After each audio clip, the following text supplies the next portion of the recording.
Okay, then welcome everybody to this week's JINA online seminar. Our speaker will be Benoit Cote, who is a postdoctoral fellow both at MSU and the University of Victoria, and he will talk about extending the JINA-NuGrid Galactic chemical evolution pipeline to cosmological scales.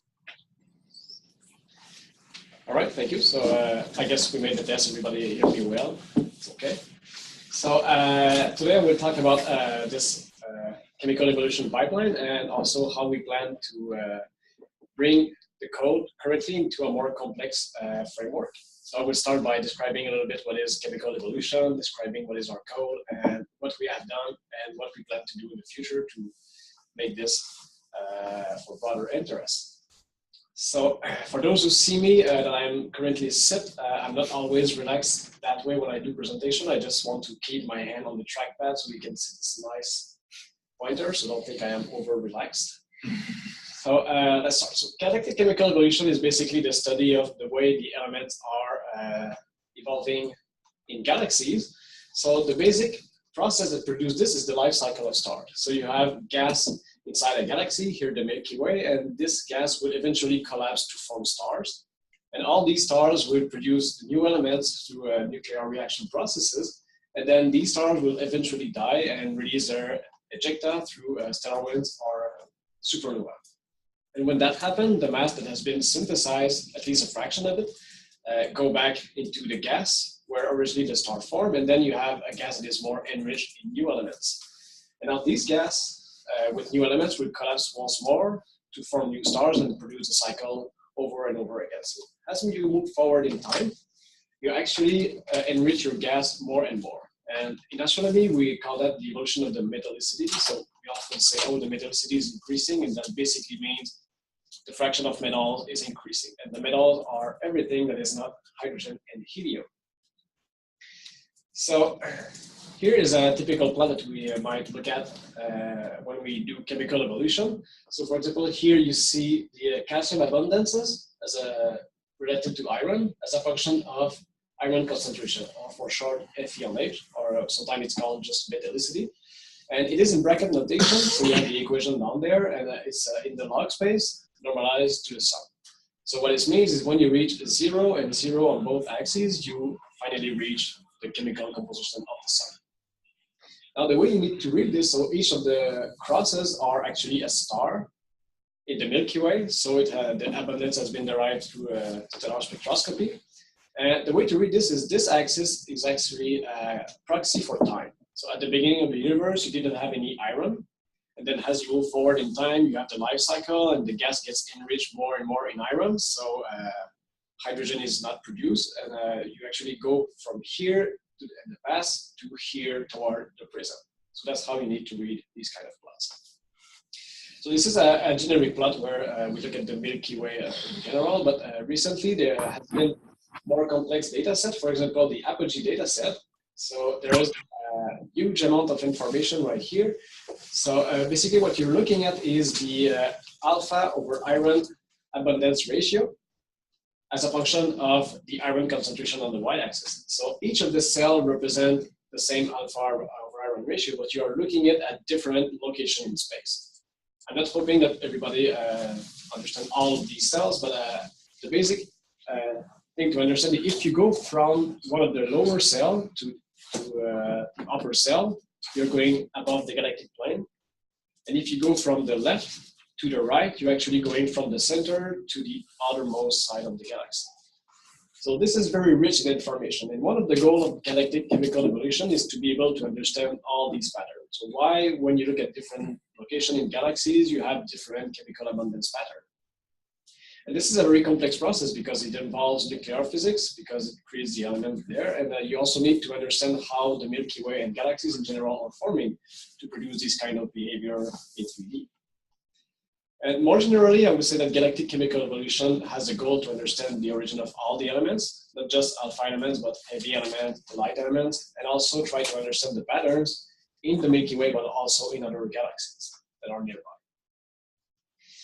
So, in order to make good progress in this field, you need to address both the smallest and the largest scale of the universe. So on the smallest scale, you have nuclear physics and experiment, and they they tell us how the elements can be synthesized at the first place. So you have different nuclear processes, nuclear fusion, the SIR processes, and all that. And on the other extreme scale, you have, here's an example of the cosmological simulation by the Eagle project. So you see all these nice cosmic web, and each of the bright thing in this image is actually an individual galaxy. So when you look at these kind of simulation, you understand pretty well how galaxies are forming in general. So how gas is flowing inside and outside galaxies, you know what is the interaction between galaxies together. And this leads to a better understanding of the way gas is circulating inside galaxies, how the elements are mixed and eventually recycled to form stars, which is the main driver of chemical evolution. So if you want to understand all the chemical signature that you see with stellar spectroscopy, you need to address these two scales, or at least you need the contribution and the expertise of these different scales. So usually it's not one person that does that, but it's a collaboration that helps each other. So to address this, this multi-scale challenge, we have built the chemical evolution pipeline, which looks like this. So it starts with, of course, nuclear physics, and especially with JINA-CEE. And these provide inputs for stellar models. It's not the only goal, but one of the main products is that we actually help people that do stellar model by providing a grid of nuclear reaction network, for example. And from there, we can have stellar models that are typically one-dimensional stellar models. And they are 1D because we need the code to be fast, because we need to compute different stellar models. We are not interested in just one star. We need many different stars with different masses because we want to reproduce a galaxy. So we need to have a good sample of stellar models. And for each of the masses that we have, we need different chemical composition to be able to reproduce the different stars at different stage in the lifetime of a galaxy. And these 1D models are also inspired by 3D hydrodynamic simulations. So sometimes people do full 3D simulation to help finding a prescription that can be fueled into 1D simulation to make them a little bit more realistic. Now, the product of these stellar models are what we call stellar yields. So it means that for each of the mass, for each of the stellar model we have, we know what is the mass of each isotope that is ejected by this star. Then we have many stars, and then we can go into sigma, the simple stellar population that basically takes these yields and create a stellar cluster. And from there, we can go into a simple galaxy model, omega, and then we can compare our prediction with observation using Stella. Now, in the next slides, I would like to present a little bit more what is sigma and omega, just to give you a little overview of the pipeline. And later on in the presentation, I will focus more on our effort toward gamma, which is bringing this entire chemical evolution pipeline to a larger scale. And NuPyCEE formed the 3 codes right here. And they are open source, so you can get them by GitHub. And thanks to Christian Reader, we have a nice website where you can find a lot of information. You have teaching notebooks, you have user guide notebooks, so you can basically learn how to use our code by visiting this website. Okay, so Sigma has mainly been developed by Christian Reader, and it stands for Stellar Yields for Galactic Modeling Application. And this code simulates a group of stars that form at the same time. I can't say this word. It forms at the same time from the same cloud of gas. Instantaneously. Exactly. Thank you very much. Yes. That is French-Canadian difficulty right here. Really? Okay. Yeah. So that was an inhomogeneity. I got it. Nice. Okay. Okay, very good. So, so you have a group of stars that form at the same time from the same gas cloud, and basically this is what we call a simple stellar population. So sigma take the stellar yields from NuGrid models or any other group of the 2 stellar model, and they fold that using an initial mass function. It tells us how many massive stars there is compared to low mass stars and all that. And at the end, you can know the accumulated ejecta, for example, as a function of the age of stars for an entire stellar population. So as you can see for the black solid line on the top, you have the total mass ejected by all stars. But the good thing about sigma is you can distinguish between different stars. So you can see, for example, the contribution of massive stars, and then you have the red with triangles, the contribution of AGB stars, which are low mass stars, and the contribution of type 1a supernova. You can decompose this mass into different elements and isotopes. So you can look at what is the amount of carbon released. You can be more specific and look at specific isotope. And we also have heavy elements. So basically we have 280 stable isotopes from hydrogen to bismuth. And again, you can decompose this these different isotopes into the contribution from massive stars, AGT stars. So that's a very good basic block, building block for a galaxy model. Then we have Omega, the Wanzel model for the evolution of galaxies, and basically it keeps track of the evolution of a simple galaxy where you will form stars more or less continuously. So in real galaxy, you have a star formation history that looks arbitrary like this. So you have the star formation rate as a function of time. And it basically tells you how many stars you form at each time in your simulation. So what Omega is doing is, depending on the star formation rate, is going to create many stellar populations. So some will be massive, some will be less massive because of the star formation rate. And then Omega is going to track the contribution of all these multiple systems. And by keeping track of these, the code will be able to know what is the total ejecta. It's going to mix with the galactic gas, and each of the stellar population will have their own mass, their own initial condition, and their own age. And also Omega has some physical process included, for example, galactic inflow, so mass that is actually coming inside the galaxy to fuel the star formation. And you have also galactic outflows, which is mass that is inside the galaxy but has been expelled by supernova explosion, for example. So you have these different processes you can play with in addition to combining multiple stellar population. Now, by looking at this image, you might think that Omega is a very nice code, it's very pretty, and you see things explode in 3D, but actually don't be fooled by this image. Omega looks like this. So it's a little bit more disappointing. So basically, you need to see Omega as a box of gas that is fully mixed, and you just have gas component and star component, and gas turn into stars, stars eject their matter, mixed with gas, and etc. You get inflows and outflows, of course, but it's a one-zone model. So it means you do not track any spatial distribution. You don't know where things are in space. You basically just follow the quantities. And because of that, when you look at the prediction given by Omega or one-zone model in general, what you see are single lines. So this is an example for the Sculptor galaxy. We have the calcium abundance as a function of iron over hydrogen. So the data are the colored dots, the arrow bar, and the two lines are two different Omega models. So the basic properties of one-zone model is going to give you one line without any scatter. And this is because everything is uniformly mixed in the box of gas. So what it's giving you is that the code is going to predict the global trend. Or in other words, it's going to give you the average representation of what the actual chemical evolution is.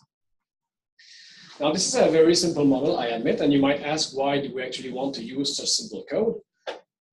And if we compare this kind of model, for example, a very simple code like mine, sorry, and the cosmological hydrodynamic simulation of Sheng et al. In 2015. So if we look at the different predictions that we have, so we're looking here at the European abundance in the Milky Way. And the prediction are from using neutron star merger as a source of the R process. So if you use Omega, the different lines represent different models, but still you have just one line, of course. But when you use complex model like hydrodynamic simulation, you see the green shaded areas that represent the distribution of solution that they have with their simulation. And you can be more quantitative, you can have probability distribution function, you have a lot more information using 3D hydrodynamics. So it seems that using 3D hydro is pretty helpful because you can also predict the global trend, but also you can deal with the scatter. You can compare the scatter with the scatter observed in the Milky Way. So there's a lot more information you can actually pull out using these codes. And this turns back to the question, so why do we actually want to use simple models? And the answer is, as opposed to hydrodynamic simulation, the one-zone models are very, very fast to compute. So it is very useful if you want to just do tests, if you want to explore your parameter space, if you want to try different stellar model. It's very, very fast. Actually, Omega, depending on what you want for your properties, it can run in a matter of seconds. So this is very nice. And also, one of the things that is important about one-zone model and simple code is it can be actually sufficient for the question you're asking. So let me show you an example of what I'm meaning by that. So here is a plot that originates from a simple question. So we wanted to know how many neutron star merger do you need to reach the amount of europium you see in the sun, assuming neutron star merger are the only source of our process. So if that is the question, you can ask, okay, well, which code do I use? But at the end, it doesn't really matter. So here on the y-axis, you have the number of neutron star merger that you need per unit of stellar mass form. And on the y-axis, you have different chemical evolution studies that has been done recently using different approaches. Excuse me. Yes. What is the meaning of the asymmetric error bars? Oh, yes. Okay, so that is, so the blue dots represent the value that I've extracted, and the error bar are asymmetric because which shows a value that was kind of a fiducial case. We believe that these are the most plausible answer, but you can actually have the a range of answer. So this is not this is not typical error bar. So I chose these value for. I was believing that these are values that means more, like are more reliable. But actually, the range of answer can be broader, but it's not symmetric. Are you saying that you could just miss them because you didn't look in the right place? So this is basically the reason for the higher upper error bars, or what? The real reason why it's not asymmetric is because for each of the blue dot, I assume a specific mass ejected by each neutron star merger. Oh. So it was. Could be less. It could be less. It could be a lot less, okay. Which is why you would need more neutron star merger in that case. Okay.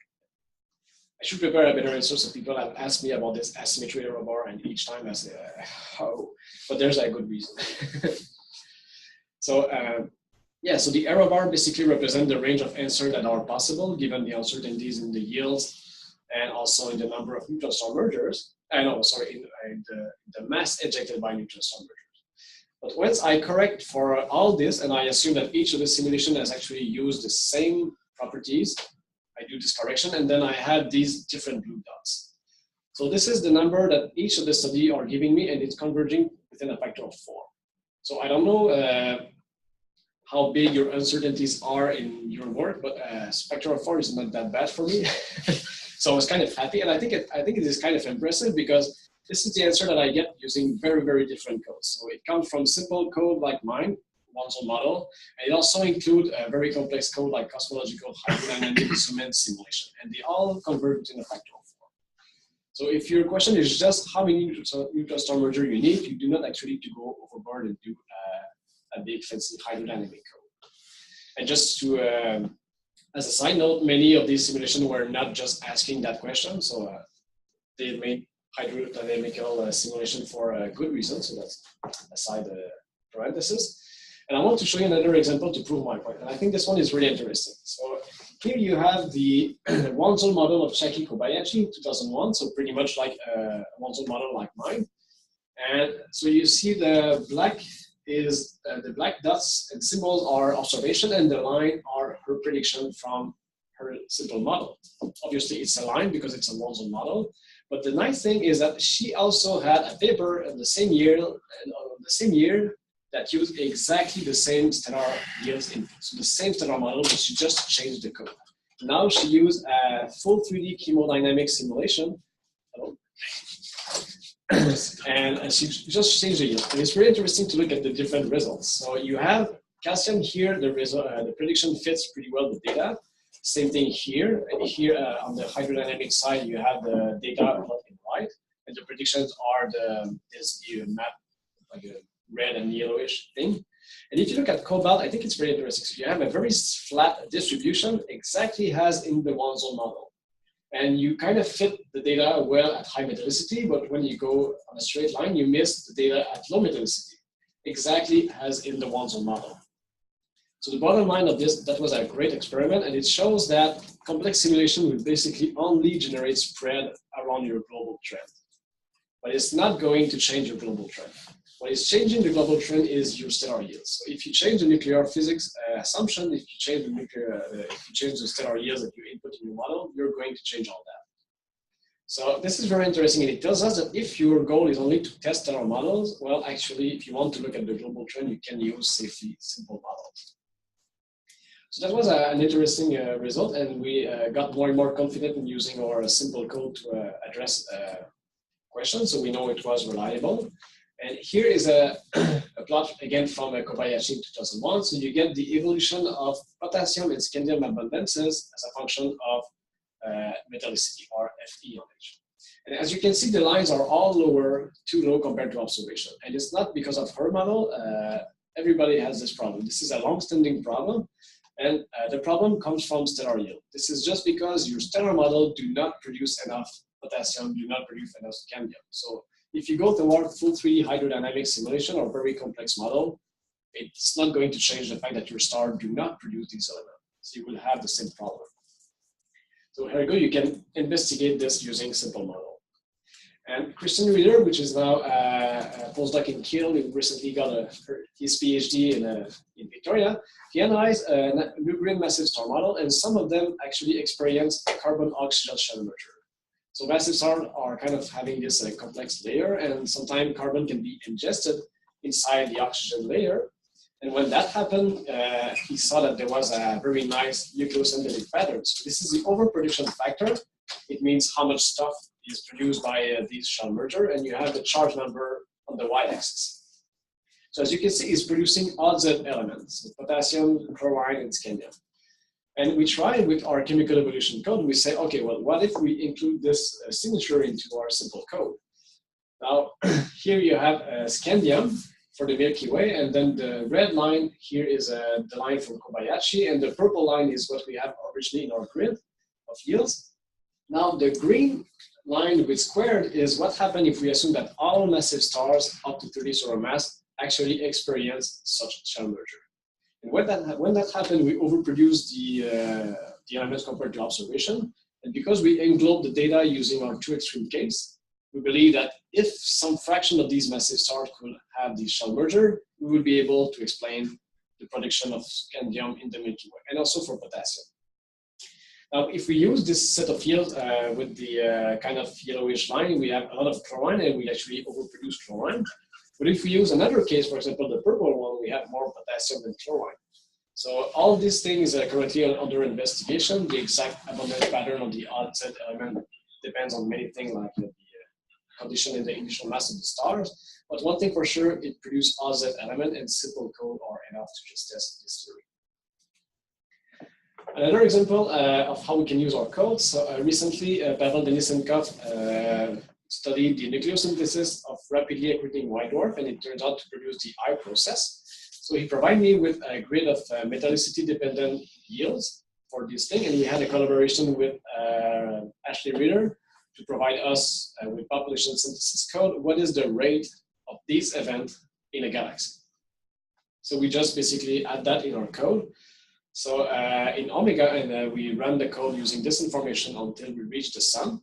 And here you have the mass fraction distribution of the solar distribution. This is the charge number, it's not the A number. And what you see in green is the contribution of rapidly accreting white dwarfs only. And you see it doesn't contribute that much to the elements except on the first S process peak elements. Now, if you do a zooming, you have some uncertainties because we don't exactly know what is the mass ejected by this thing, and you have some uncertainty regarding how the gas is getting enriched as a function of time and all that. But on the bottom line, you can see in bracket what is the current lower and upper limits for the contribution of these rapidly accreting white dwarf to the solar system. So it's not going to dominate the production of these elements, but it can be significant. So because it's non-negligible, we think that the I process through rapidly accreting white dwarf could be something that is important to include in chemical evolution models. Okay, so that's the end of the parenthesis. I've showed you how just using simple code can be useful, and you can actually do interesting science with that. And now comes the question, so why do we even want to go toward cosmological scales? Why do we want to complexify the model if it's working well right now? Well, the answer is that we're not only interested in testing scenario, and we're not only interested in predicting the global trend, we are also interested in understanding how galaxies form and how they evolve. And most of all, we want to be able to understand how cosmological structure formation has an impact on the evolution of the chemical abundance in galaxies. So when you look at, for example, the Apogee data set that I've showed at the beginning, it's quite complex. So being able to interpret this and to disentangle all this, you need to know how galaxies form and how they evolve. And in addition to that, we know galaxies are not isolated objects, they are formed in group and they interact with each other. So basically, if you want to address chemical evolution in a more realistic context, you need to go to larger scale. Sorry. So this is a video from Brendan Griffin from the Caterpillar simulation, the Caterpillar project, and it shows the evolution of the dark matter mass of a Milky Way-like halo. And you can see everything that is bright pink is actually individual halos. So you can see they are orbiting toward the center. You have merger, and the galaxy at the center grows with time. And so addressing chemical evolution in this context is not only about considering one galaxy, the Milky Way, but it's also about considering all the different small galaxies that has formed the Milky Way. So when you do chemical evolution in that context, you have to do the chemical evolution of many, many galaxies and not just one, to have one galaxy at the end.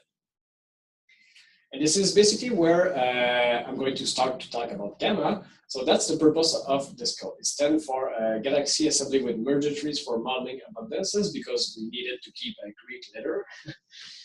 And so how it's working is in the code, in the cosmological simulation, each of the halos are tracked with an ID. So it is possible to extract what we call a merger tree, which is the history that you see right here, the history of all the halo that has merged together. And then this is not new, but it's the classical approach to do semi-analytic models. So what you have is you have the structure, and then you just run a galaxy model on each of the branch of that tree to represent a progenitor galaxy that will eventually mix the stars to form a bigger galaxy such as the Milky Way.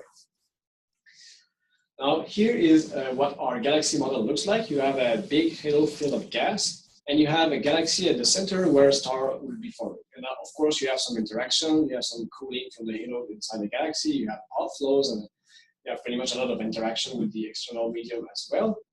And because we want to keep our pipeline alive, well, we just put omega at the center to represent the galaxy. And now this is very interesting because the way code are interconnected together, that means that if we want to include exotic sources, such as a rapidly accreting white dwarf, or if we want to use neutron star merger, we simply need to include it in sigma, the stellar population model. And because of this pipeline, automatically I will have access to this in omega and also in gamma. Okay, so this is an example of how the prediction looks like with gamma. So this is again a European with neutron star mergers, and you see now the prediction are the color-rich density maps, and you have a distribution instead of just one line. And this is happening because with gamma you are accounting for the contribution of many, many galaxies that are formed at different redshift, that are formed with different mass, that has different star formation history, and therefore they have different chemical evolution history. So when you combine all the stellar population, you obviously have some scatter. Now, one of the things we want to do with this sort of pipeline is to address the question of what is the impact of the mass assembly on chemical evolution. So the Caterpillar project has produced 24 representation of Milky Way-like galaxies with dark matter. So they all have at the end roughly the same mass as the dark matter halo mass of the galaxy today, but they all use different paths to grow their mass. And this is shown in this plot. So I have reproduced basically the plot that is originally found in the Griffin et al. In 2016. So you have on the y-axis the dark matter mass halo as a function of time. So that's the formation of the galaxy, and that's present time right here. So each of the lines represent the median growth of the dark matter halo simulation. So we have 24 lines, and as you can see, they all end up roughly within the same order of magnitude for the final mass, but they all use very different paths to grow their mass. So some of them has an early mass assembly, some of them wait for until the end of the simulation and then has a big merger and increase their mass suddenly. So we wanted to know what is the impact of having different history for this mass assembly. What is the impact on chemical evolution? So we simply tested it with gamma. So here is two examples using the Caterpillar tree number 8 and 18. So I had colored them. So 18 is the green line. So this is the mass group that has an early mass assembly. And the number 18 is the one that has a later mass assembly. So with the code, we can predict what will be the star formation history of this galaxy. So we see when the mass assembly is kind of early, things are building up pretty early. You have this big spike of star formation at early time. So this is the same scale from here to here, and then for the red line, the peak of star formation at early time is not that big because you do not assemble your mass that early in the simulation. Now, when that happens, you can compare with the metallicity distribution function. So this function basically tells you how many stars you form, how many stars with a specific FELH value you form. Yes. So we compare that with the Apogee data, which is the blue histogram. So when we have an early mass assembly here and a big peak of star formation at the beginning, it seems to be possible to better represent the low metallicity end of the of the metallicity distribution function. On the other hand, when you look at the red curve, we're kind of missing all the low metallicity end of that function because we have a late mass assembly. So it seems to have a great impact on the mass assembly, on the star formation history, and on the metallicity distribution function, but the mass assembly history do not impact the global chemical evolution trends. So if you look at the different predictions, so this is silicon for merger tree number 8 and 18. And of course, because you change the metallicity distribution function, you change where most of the stars will form. So you change where is this green dense peak, red dense peak. But if you were to draw a line to create the average of that distribution, you see that the trend is exactly the same. It doesn't change that much. So if you want to change the global trend, sorry, you actually need to change the stellar yields. So that's an experiment where we use the same merger tree, but on the top row, we have oxygen, titanium, and manganese using NuGrid stellar yields. On the lower row, we have the same thing, but using Kobayashi's yield from 2006. So as you can see, for example, titanium, we have very different trends, and also for oxygen, and changing the yield actually produces more impact in your chemical evolution trend than just changing the mass assembly of your galaxy. So again, this is a strong point toward the fact that nuclear astrophysics plays a very crucial role in driving the chemical evolution. Now, gamma is not the best code. It has a lot of limitation, especially for each of the models that produce a galaxy inside the merger tree. Each of these models are still relatively simple. They all assume that the mass is uniformly mixed, so there's no non-uniform mixing, and that's pretty much why we don't have that much scatter at low metallicity. So if you were to look at the data in the halo, you will see a big scatter that we don't have with gamma yet. So we're working on it. There are a couple of options where we can increase the scatter. So this is work in progress. But I wanted to end the presentation by mentioning that the ultimate way to bring our pipeline forward, well, not the ultimate way, but an alternative way to bring our pipeline into a cosmological context is to directly put sigma, the stellar population code, into a hydro simulation. So there are kind of two ways to do this process. So we can either go towards semi-analytic models, which is what gamma is doing, but we can also go directly into hydro simulation. And the purpose of sigma was not initially to be fed into omega. It was actually developed to be used in hydrodynamic simulation. So sigma has this framework where you can have an output table that tells you how much isotope is ejected as a function of mass, and you can have this format and just put it in hydro simulation. So for people that do hydro, so there's going to be the information you need for your stellar particles. So this coupling with sigma and hydro simulation has not been done yet, but that could be something interesting to do, and that would bring our pipeline even more into a cosmological context. So yeah, so we have some progress to do with gamma. We have many ideas on how to use this code. And for a conclusion, one of the main conclusions is, of course, as I said, stellar yields and nuclear astrophysics plays a crucial role in shaping the galactic chemical evolution trends. And you can use simple models just to probe nuclear astrophysics, to test our model, and also to investigate the origin of the elements, basically just making sure that your stars produce enough and not too much of this specific elements. Now, going to our more complex model, the mass assembly history has a significant impact on the star formation history of your galaxies, and also on the metallicity distribution function. And these complex models help us to better understand how galaxies form, and they provide a good framework to study the connection between galaxy evolution and chemical evolution.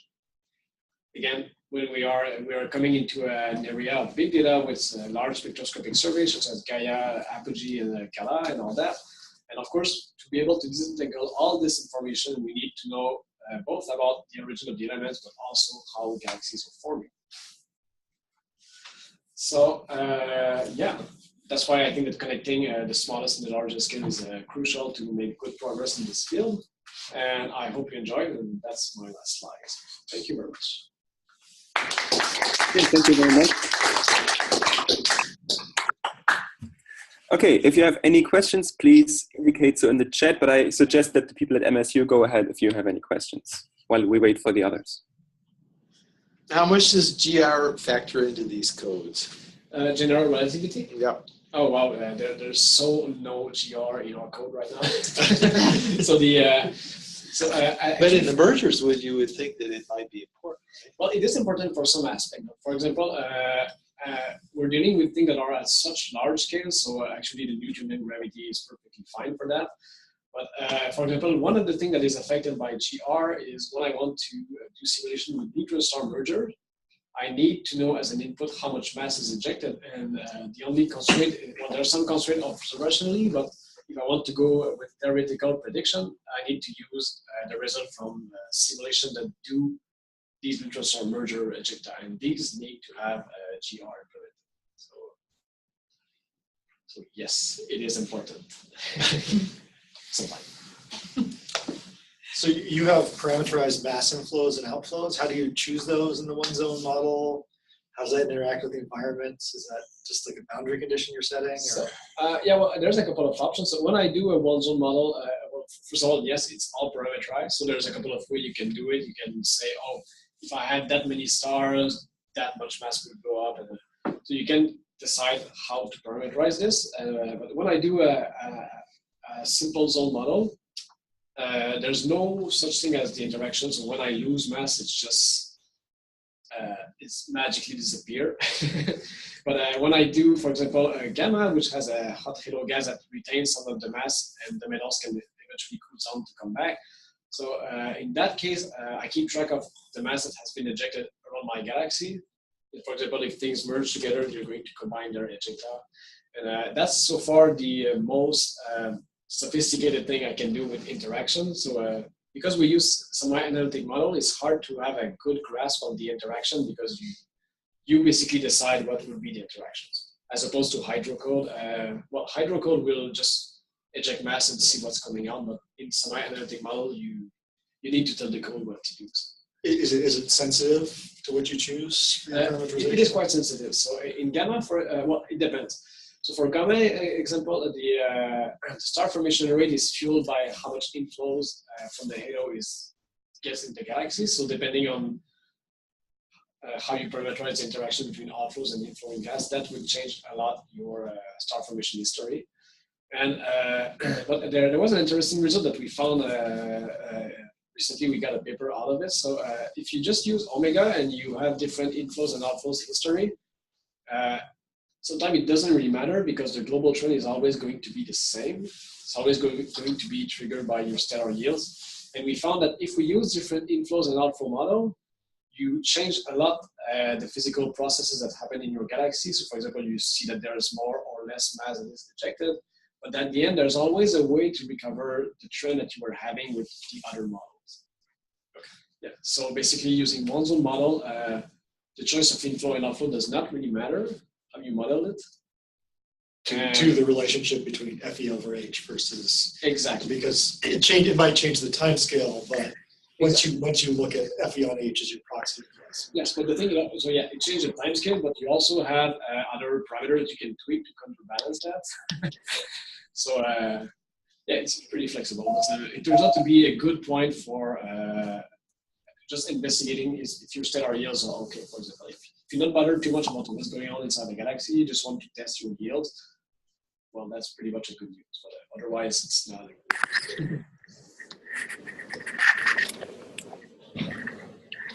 That was a pretty long answer. I'm sorry. Well, for the rapidly accreting white dwarfs, how do you get a lower limit of the contribution? So they must contribute or lose them? Are they wrong? So well, I guess the ultimate lower limit is absolutely zero. Yes. Yeah. So these lower limits are still exploratory. So consider So I mean, for now, we got a preliminary result from population synthesis to tell us what is the rate. But one thing that still needs to be done is to explore what are the different uncertainties in these population synthesis models to know how frequent that is. And that would be that would put a solid limit on the lower and upper limit. So this is still to be investigated. So for now, the lower limit only accounts for me having played with the different way gas gets enriched and changing the mass ejected, but the rate has not been changed. Not yet.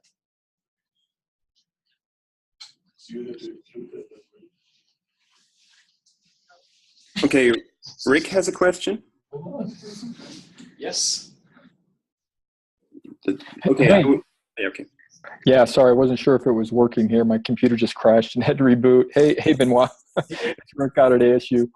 I was just wondering about your one-zone model. That's one of my questions. How big are these zones in your one-zone model where you're doing the influx of gas from the cosmic web and I guess, kind of just instantaneously mixing and then determining metallicity and going forward?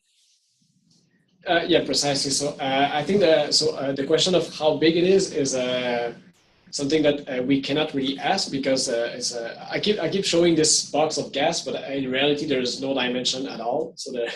So we say it's uniformly mixed, but actually what I'm keeping track of in the code is the mass of gas and the mass of each isotopes. So basically when stars eject their stuff, or if I add inflows, I basically just update these quantity. I say, oh, the mass of gas is the mass of gas plus the inflow plus the mass ejected. So there's no way with one model to keep track of space. So in some sense, it doesn't have a size.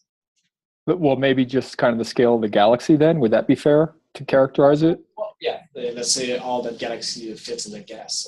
Okay. I was curious. Yeah. Well, it depends on yeah, I mean, it also depends on how you interpret that. So, for example, if I do a one-zone model of the Milky Way, depending on how much gas I put in, maybe I say, oh, well, this is the solar neighborhood. But if I put all the gas of the Milky Way, I can say, well, that's the entire galaxy. So it depends on. Okay, so it basically corresponds to your simulation volume, whatever you happen to be simulating. Exactly. It's okay, I get you. Gotcha. Okay, Sanjay had a question. I have a couple of naive questions about observations. Yeah. How many stars are we talking about for which we have, this sort of spectroscopic information about elemental abundances? And what are the observational biases? The biases? What do you mean? Biases. Oh, biases. Oh, okay.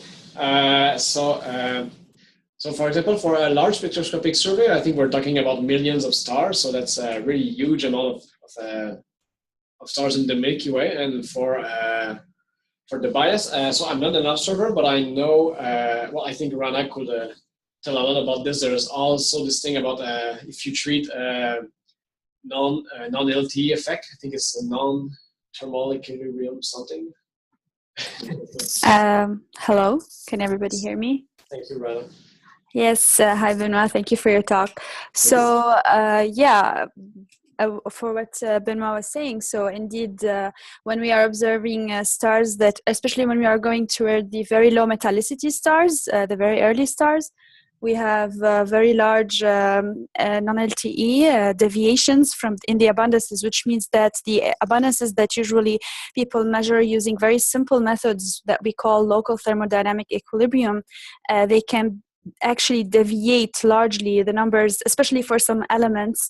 So for example, for what Benoit was showing at the beginning of his talk for calcium, etc., we have these trends vary a little bit, but I don't know how much they would propagate onto the models that Benoit are doing. But for iron, for example, we have large deviations as well.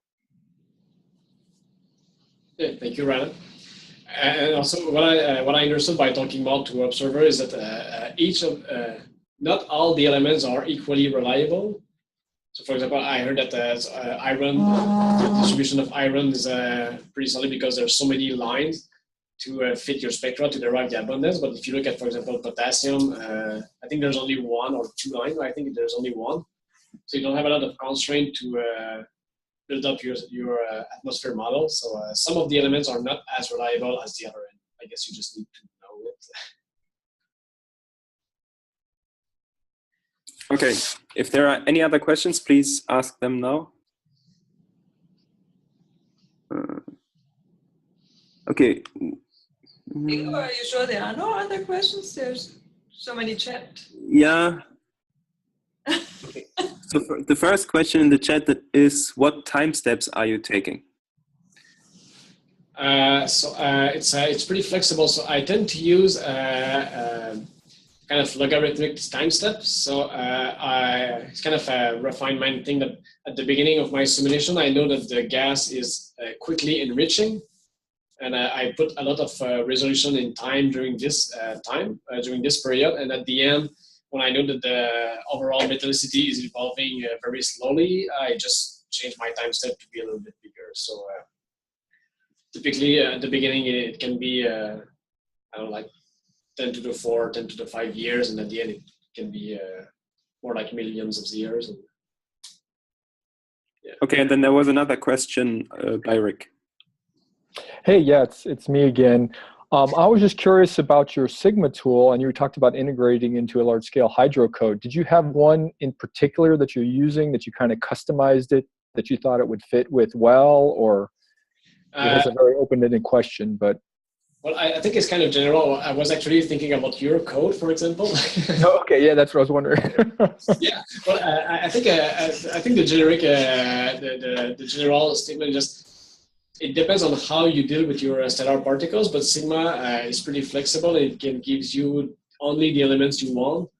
It's basically just a table that you have as a function of time, the mass ejected by all these stars. I guess that's simply what you need, right?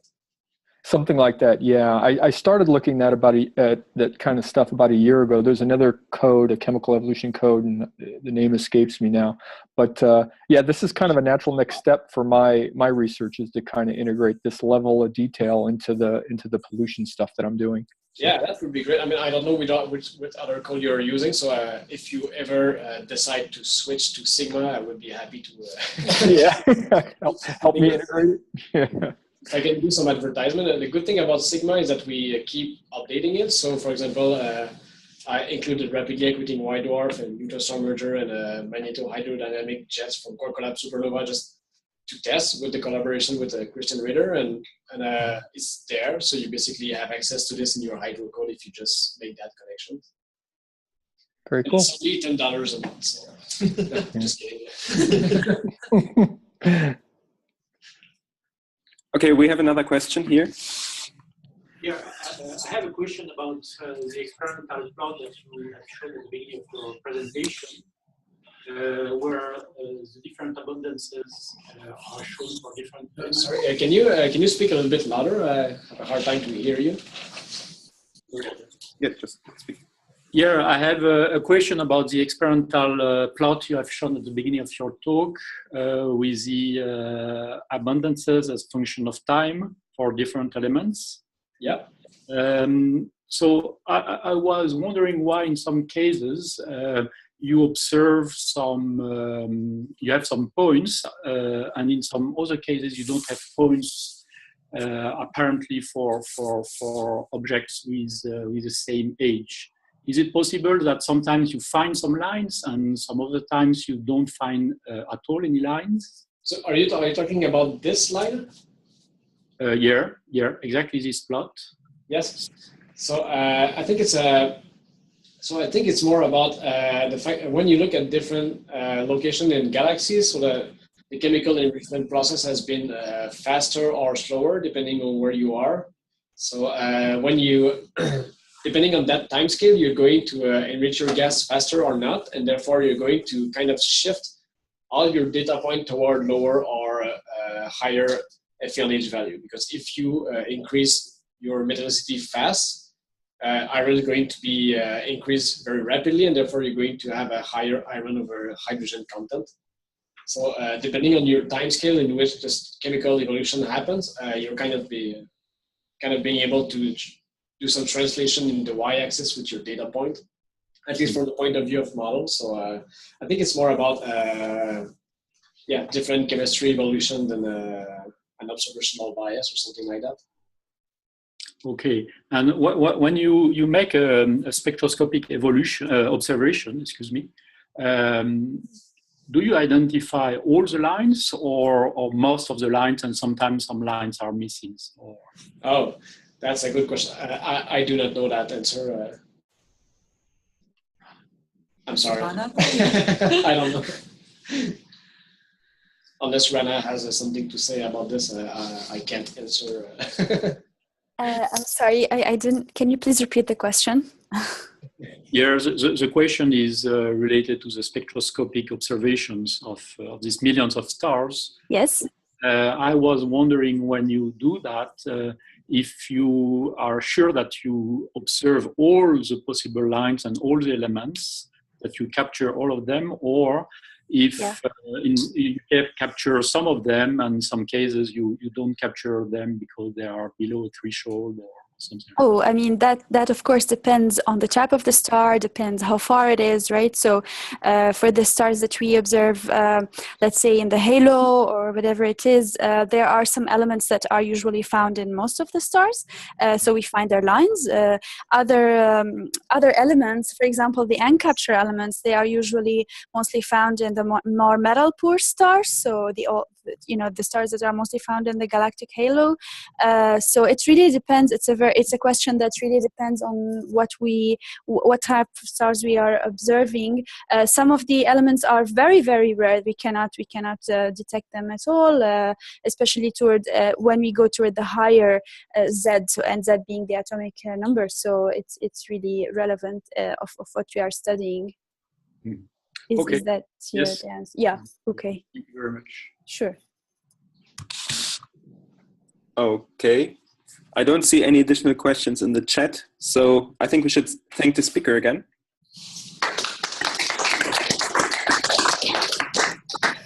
And then see you all next time.